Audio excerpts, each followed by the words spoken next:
So to go from Kathy Dennis to the sister of someone who worked with Kathy Dennis, we did Chocolate Puma earlier in the year. This is another moniker of Gaston and René. It's Riva and Dannii Minogue with Who Do You Love Now? So this is off the album Neon Nights. That got to number 8 in the charts. This track got to number 3. This at this point was the highest charting Dannii track to date. The closest to that was in 1997, All I Wanna Do.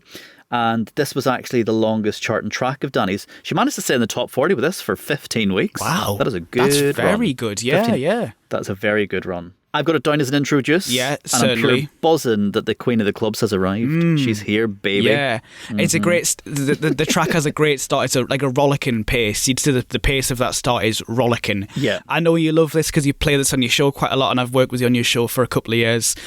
And I think through your love of it and through your repeated playing of it, I've definitely come to love it as well. Yeah. All cards on the table saying, yeah, this is amazing for me.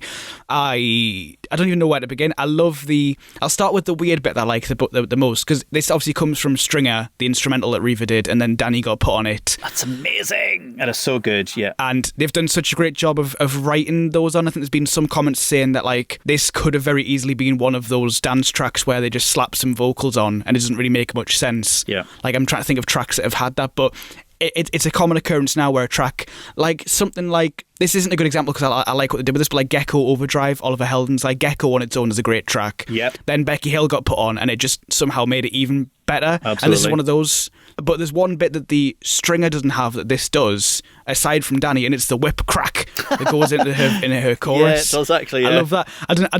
I don't know. It almost feels like it's just added even more pace to it. Like once the whip's been cracked, the horse runs even faster. Yeah. And you just pump even harder. Yeah. It's great. The first 5 seconds of this make me want it on vinyl because it's definitely a production at that point where I can feel my vinyl collection. This could just slip into it and whip out. But yeah, there are so many parts. So the Riva one gets so trancy and spacey, and what happens is you don't feel the same emotion from the Dannii version as you do from Riva, just simply because the Riva one, it's a club mix. It's probably about 8 or 9 minutes long, so it can't progress the same way, and you can't just start bringing stuff into a 3-minute radio edit the same way. But it is like a really smart done radio edit. What I do love is I love how the lyrics keep coming in it, where they kind of come in over the top of each other. Makes it a hard performance if you're going to try sing that live. But luckily the arrangement of it means that she can pause, let her backing vocal come in for a bit, then she can come back to it, let the backing vocal come in, then she can kind of come back to it. But I just couldn't get this loud enough at the time. You're very right. I mean, that in that chorus, that middle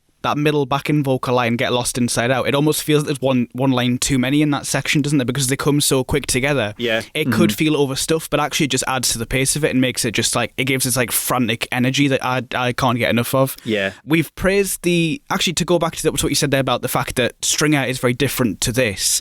Isn't that amazing that they've managed, we talk about transformative a lot. They've been transformative on their own song, but like I think that's really impressive that they've managed to make 2 very different tracks out of the same instrumental. We've mentioned the simplicity of Kylie before and how that is very limited in how many words it has. It's very simple, the 1-word chorus.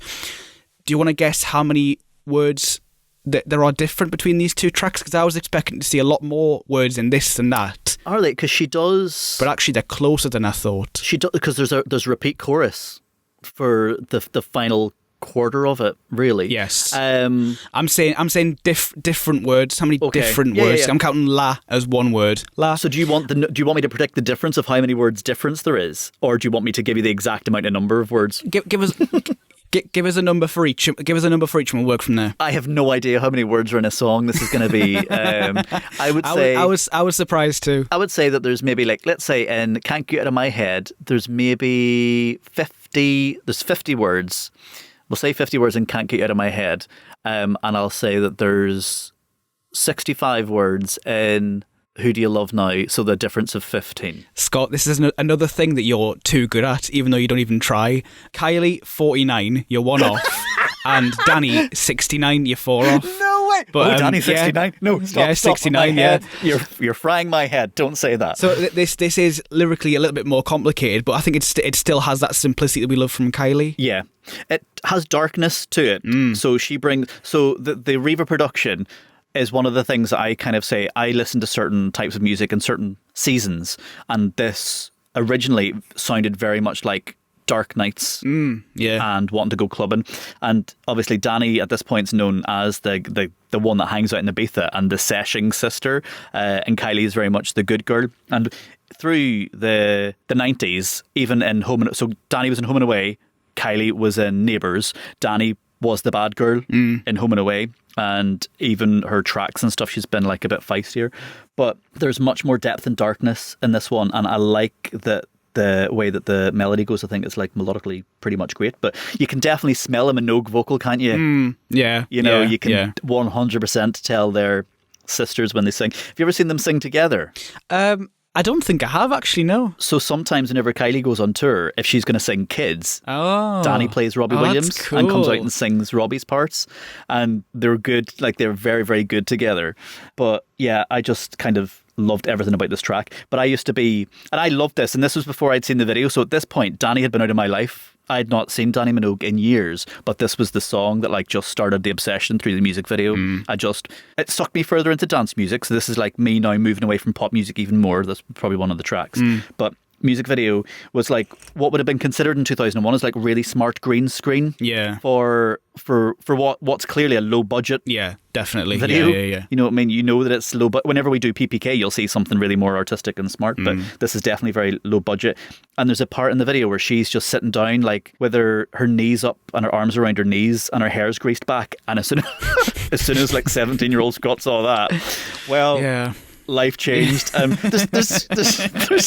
isn't much. There was. I suppose there was a sexy movement about like wet look, combed back hair in girls, but that just made me fall for her straight away, and then I became Dannii obsessed just from that one moment, pretty much. But and there's a bit where she almost snogs herself too. So like, it's weird. The dream. I saw a YouTube comment that reminded me of you. It says, "This video reminds me of when we were younger. The day I swore I'd never cheat on Kylie. Well, I'd have failed because of Dannii royally. Yeah. Kind of compliment. Only Minogue." Yeah, that you've said similar things in this podcast about being a Dannii fan, and then Kylie's come along, and you've had to kind of like become a Kylie fan, having spent years of like never thinking you would cheat on Dannii. So whenever I was a kid, I loved Kylie. Like my, maybe I'm going to say 3, 4, 5-year-old memories of being young was my mum be like, Kylie's on the telly, and being devastated at the Neighbours thing when her and Jason Donovan left Neighbours at the same time. Yeah. And I wasn't a fan of him, although some of his Too Many Broken Hearts was a jam. At this point, I wasn't really any fan of a Minogue at this point. So Kylie was brilliant and Can't Get You Out of My Head. There was attraction and stuff there and spinning around. I was very much about the bum, but I wasn't obsessed with Kylie. I just liked her songs to listen to. If the radio was on in the background, it wouldn't have turned her off, and I could appreciate how they're very big songs. But this did something different to me.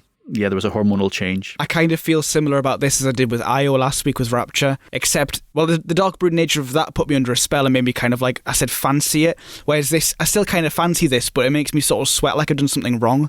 And that's kind of exciting.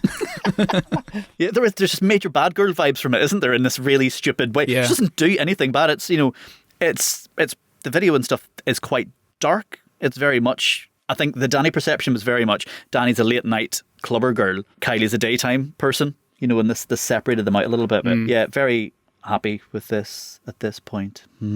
I've actually gone down a Dannii rabbit hole.